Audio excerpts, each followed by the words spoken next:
This segment of the news has been brought to you by Sun Oil Limited. Welcome back. 11 Cuban migrants have been handed over to the Department of Immigration after they were apprehended on Bimini on Friday. Police say officers were alerted to the group believed to be on the island illegally shortly before 5 a.m.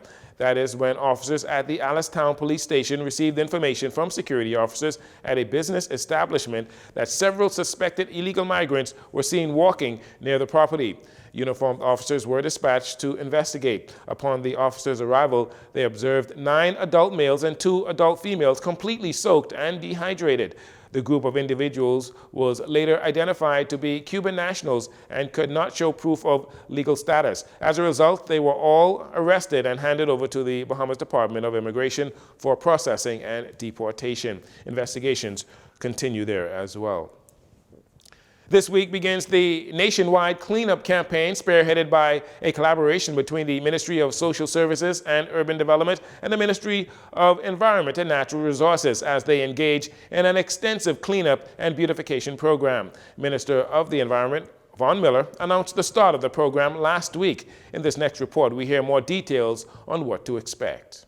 During the announcement of the nationwide cleanup campaign in the House of Assembly on Wednesday, under the theme Restoring Communities and Uplifting Lives, the Minister of Environment and Natural Resources, Von Miller, did not mince words when he described the state of affairs when it comes to cleanliness here in the capital.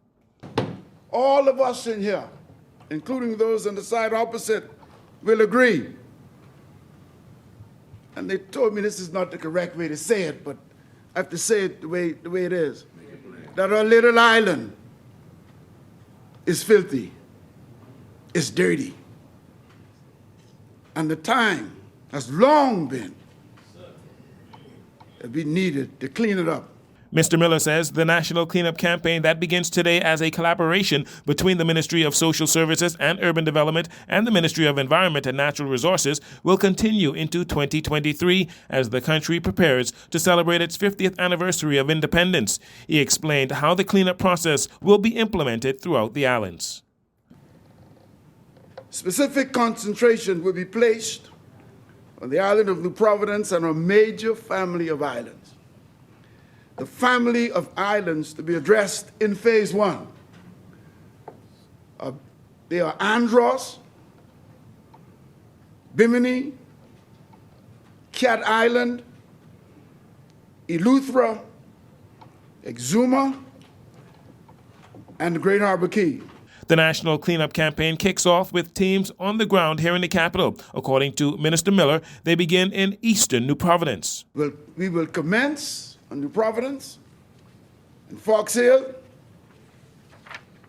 moving westwards, Freetown, Centerville, Engliston, Bain and Grantstown, and Fort Charlotte. Our focus will be on the removal of derelict vehicles from properties within these communities, followed by the systemic removal of all bulk wastes. Immediately following this exercise, the Ministry of Social Services, through the Office of the Urban Renewal Commission, will move into the aforementioned constituencies with their teams identified from within those constituencies to carry out the roadside cleaning where required, as well as to clean vacant lots as necessary, and much more.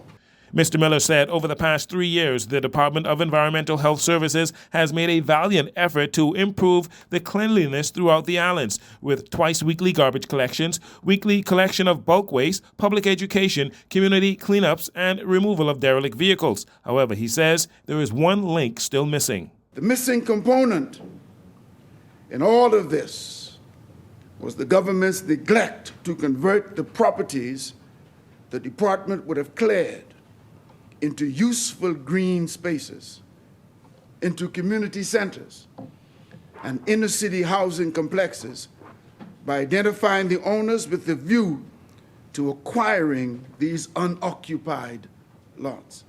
The minister with responsibility for social services, through the Office of the Urban Renewal, in collaboration with the Office of the Prime Minister, will focus on the acquisition of vacant properties for the erection of community centers and also parks and recreational facilities.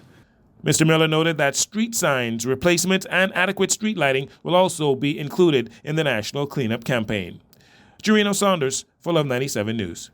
The Ministry of Youth, Sports and Culture held their first Culture Under the Stars event on the weekend at Fort Charlotte. The month of October is officially celebrated as Youth Month here in the country. And Senior Culture Affairs Officer Sonovia Pierre says one of the main goals of the events like these is to bring together young people from all over the country to showcase their talents and skills on a national stage. And so this is a collaboration between the Department of Culture and the Department of Youth. And so what we're doing is giving a platform for youth performers, entertainers, and entrepreneurs. Yes, as a matter of fact, we plan for it to happen a few times throughout the year because what we're trying to do really is give platforms and ways for youth to be showcased and to give them a chance for the world to see them. Although it was a rainy night, organizers and performers did not let that stop them from having a good time and displaying their talents. Administrative Associate at the Ministry of Youth, Sports and Culture, Anya Bowe, says the ministry wants the public to know that culture is more than just Junkanoo. In the Bahamas, it is a variety of creative expressions. Culture is our violinists, our instrumentalists, our singers, our fashion designers, our dancers, our painters and visual artists. So tonight is just a depiction and a celebration of all of those things. Tonight we would have had a collection of acts from our cultural registry, and so we're just so excited to be here at the fort and to be able to put on this fantastic event for the community. As for groups or individuals who would like to showcase their skills or any type of creative expression at a Culture Under the Stars event, Ms. Pierre gives these details. Groups that would like to perform, any young persons, any entrepreneurs that would like to display their business, they just need to call the office 502-0601 and ask to speak to myself or any cultural officer and tell them that you're interested in Culture Under the Stars. Ms. Pierre encourages the public to look out for more events from the ministries, such as another Culture Under the Stars and Culture in the Park event in the very near future. And a reminder, starting this month, Bahamas Power and Light will begin replacing 30,000 street lights as part of a street lighting retrofitting project funded by the Caribbean Development Bank and the government of the Bahamas. The main objective of this project is to reduce the cost and environmental impact of street lighting by upgrading existing high-pressure sodium and mercury vapor lights with LED lights. In a statement from BPL, the new lighting has been purchased from a leading supplier of LED fixtures. 4 local contractors were selected via tender submission to remove existing lights and to replace them with the new fixtures. Works are scheduled to begin on October 10th. And finally, also a reminder, this week, the Securities Commission of the Bahamas will participate in the 6th annual celebration of World Investor Week that begins today, October 3rd, and will run until Sunday, October 9th. World Investor Week is an initiative of the International Organization of Securities Commission, which is the global standard setter for securities markets regulations. The global campaign raises awareness about the importance of investor education and production and highlights the work of the international organization and its members. Investor resilience and sustainable finance are the main themes of the 2022 campaign. And that'll do it for your JCN Evening News. Once again, I'm Jerino Saunders. Thanks for joining us. This segment of the news has been brought to you by Sun Oil Limited.